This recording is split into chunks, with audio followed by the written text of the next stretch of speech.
Hello big beautiful world. Today we're taking this puppy up. That's right, Asobo's local legend, the Dornier whale, the whale itself, the cabin whale, the cabin whale. I'm not going to go through all the gory details, you cats know where to go for all those, you've got so many good reviewers out there already doing it. For me, I'm going to do what I normally do, which is just basically see if I can start the sucker and fly it. I absolutely love the load balances on this puppy. Really nailed it. Alright, let's hop in, have a squeeze.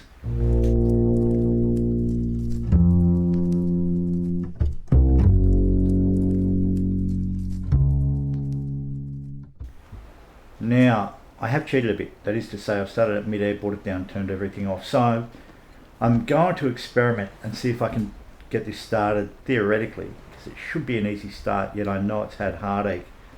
I don't know if they've patched it or not, but all I know is, so I've moved the cockpit, I've moved the yoke out of the road. Okay, so we're definitely going to need mixture, aren't we, I guess? Yeah, we've got full movement on everything. We need the VFR map, maybe at some point. Hopefully it won't come to that. Right, give ourselves some battery, some lighting. Not that we need the radio compass on. Power is not even sure what that is. Is that our nav of some kind?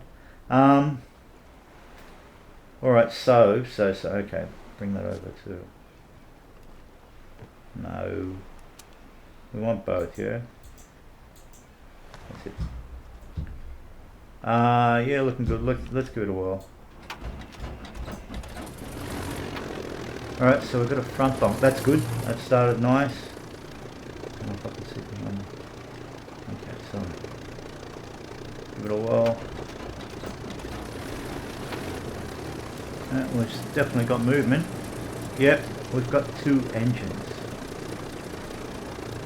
Alright, we do have a rudder on this puppy. I do know that. Don't worry about T's and P's. We're assuming everything looks good. Temper pressure wise, we are going to open the throttle. I do recall from, well, I got this a few weeks back or a couple of months back, that didn't like overstressing the aircraft, and I suspect that might be due to the push-me-pull-you configuration on the engines. I don't know if that was synchronized. Synchronization was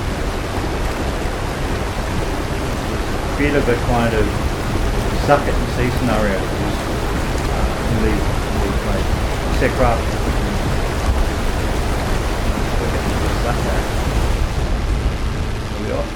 We're off base.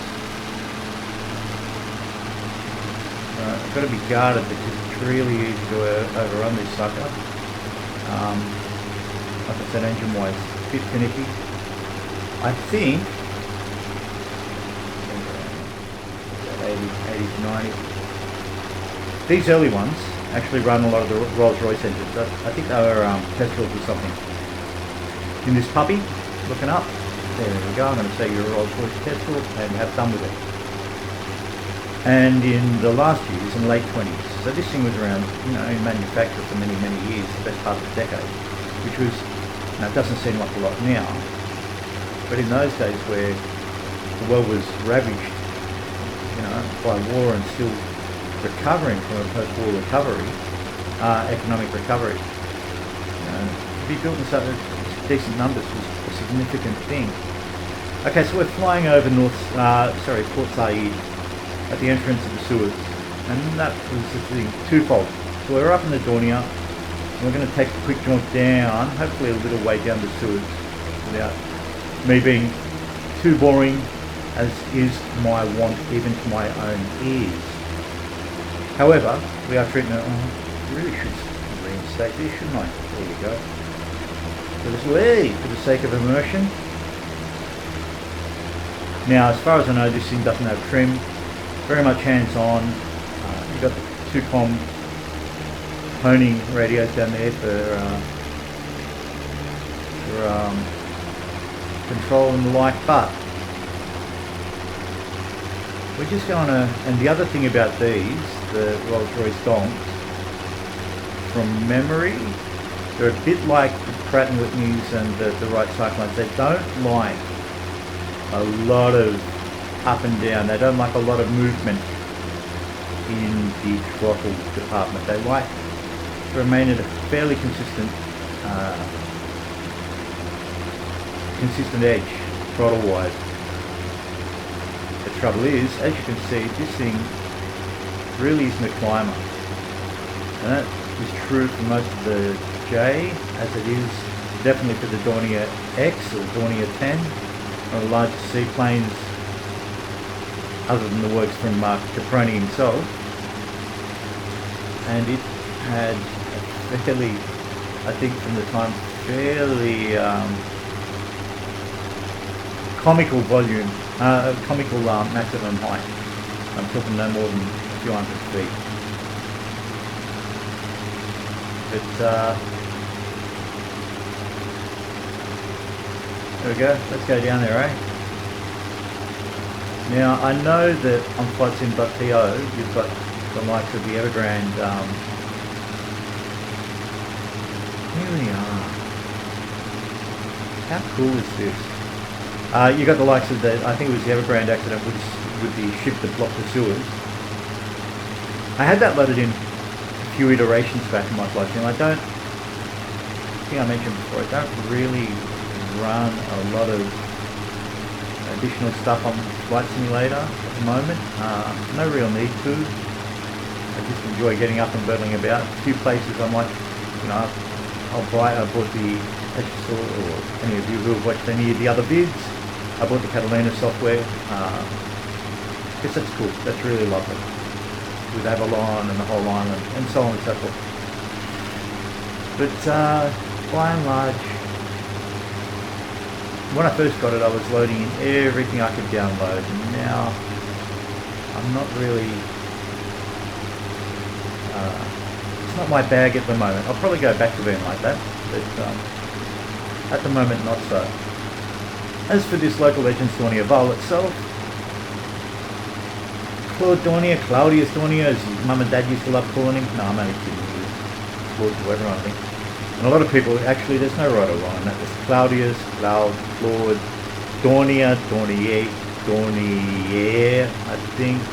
And the reason being is because, again, I think he was from Alsace-Lorraine, or his parents were, long before it was annexed. So he was part of that unique French-German crew by birth. And so he functioned comfortably in both areas of naming convention.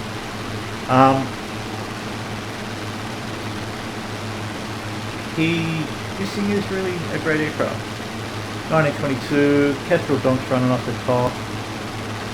They poodled about with Asobo Frascinis at one point, and they poodled about, they ultimately settled on a lot of the BMWs. The one thing I did want to mention about the Dornier Vole, and I'm surprised I haven't heard anybody mention it, and it's probably because I'm the only person alive who even bloody thinks this way. I'm not sure how many of you simmers, flight sim crew, are into model making, but you can, there's an old German company, not necessarily that old, they've been around since the 80s, maybe a bit earlier, called Huma, or Huma, H-U-M-A, Hotel Uniform, Maverick Alpha, and they made a run of kits, not many, I think they've long since gone into receivership, but their molds were brilliant, and this was one of them, a 1/72nd scale Dornier Vole, and it's a beautiful kit that pulls together. There's only one other company I can think of that makes a model of this, certainly 1/72nd scale, and that's a model out of the Ukraine, and they make fantastic kits as well, often of decidedly esoteric aircraft, such as the Edgeley Optica and others besides the Richards. But they too built a number of these, I believe. There's a number of Dornier Voles in 1/72nd scale. They're a little more difficult on the build. They're what are called short run kits. They don't go together as easily, but they do make a great looking model when when you get them together and get a bit of putty on them and so on. Let's hop out and have a switch. Very, very quiet. As you can see, it's in the profoundly, deeply satisfying colours of gold grey and creosote black, because they weren't really into colours at that point. These Dorniers, I think throughout their duration, they were either done in the gold grey or with the creosote along the bottom. I don't think there were too many ones that yielded up great colour schemes more than that. So here's the entrance to the Suez. It looks phenomenal. It looks cool. I like it. I will at some point. Is that a train? No, it's just a truck wiggling in and out of the building in the blue. There we go. They're like little Pac-Men, aren't they? Beautiful. Going, going, going, going, going. Brilliant. So just following the canal south. I was hoping to take it down as far as There's the large lake down here. Probably won't get down that far. I just wanted to get this puppy up to see what it was like. I like the cracked leather look. I know a lot of people kind of get underwhelmed by the textures and so on and so forth, but I like it. There are lots of reviews out there to take you into the cabin and into the nuts and bolts of it all. I, as you may or may not know from watching the other videos, I just like to steal aircraft and fly them. So there are probably some terrified passengers in this cabin right now who are screaming, "Let me out! Let me out!" The things we make believe with, eh, folks?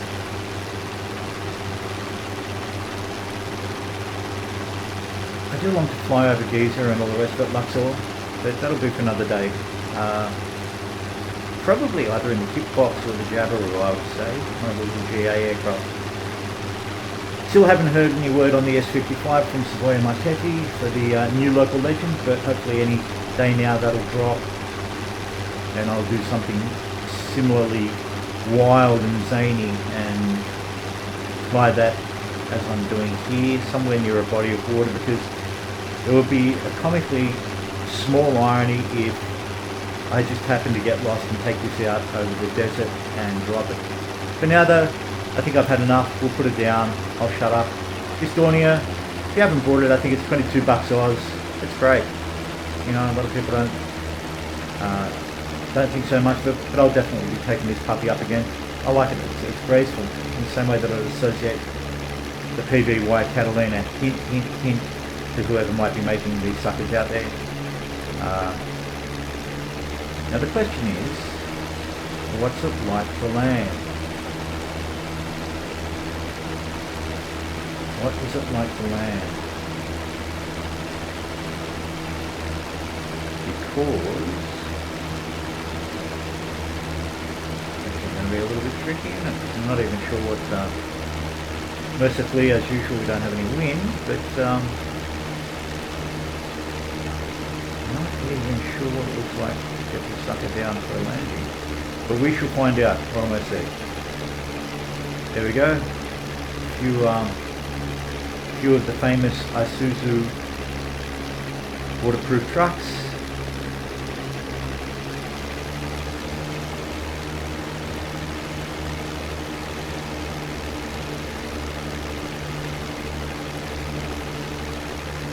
Okay, come on, buddy.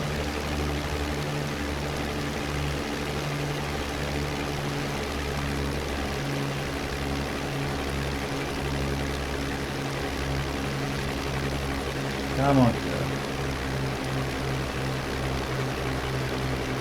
Just trying to keep her off. Keep her off. There we go. We're on the step. Easy does it, Captain. You know what? I can deal with that. I'll take that. Thank you.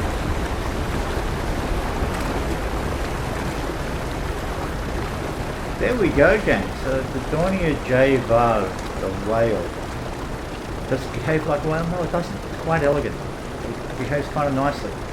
It's not nimble, it's not quick. Hell, the damn thing doesn't even get to 500 feet by the look of things. But it's really, really lovely. But for $22 Oz, I think it's good value, sure.